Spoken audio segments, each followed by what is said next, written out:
जब किसी आदमी का अपने ससुराल में अपमान होता है तो वो रिश्ता तोड़ देता है, लेकिन वहीं जब किसी औरत का ससुराल में अपमान होता है तो उसे निभाने की सीख क्यों दी जाती है।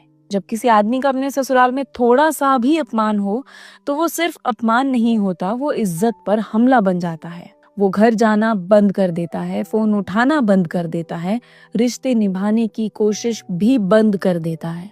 और समाज कहता है बिल्कुल सही किया, आदमी की इज्जत से समझौता नहीं होना चाहिए।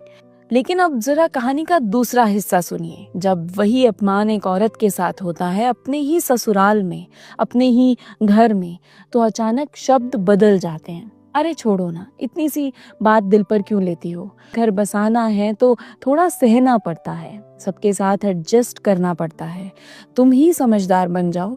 और सबसे खतरनाक लाइन, औरत हो, रिश्ते निभाना तुम्हारी जिम्मेदारी है। वाह, मतलब आदमी का अपमान सीमा और औरत का अपमान संस्कार।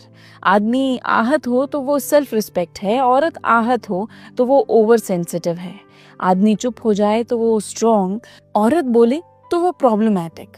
आदमी रिश्ते तोड़ दे तो वो प्रिंसिपल्ड है, औरत दूरी बनाए तो वो घर तोड़ने वाली है। क्यों? क्योंकि हमने औरत को सहन करने की मशीन बना दिया और आदमी को सम्मान का मालिक। हमने औरत को सिखाया रिश्ता बचाओ चाहे खुद टूट जाओ, लेकिन कभी किसी ने नहीं कहा अगर रिश्ता इज्जत नहीं दे रहा तो वो रिश्ता नहीं, बोझ है।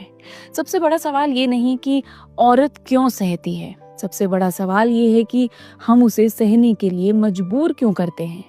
क्यों उसकी चुप्पी को संस्कार कहा जाता है, क्यों उसकी आवाज को बगावत।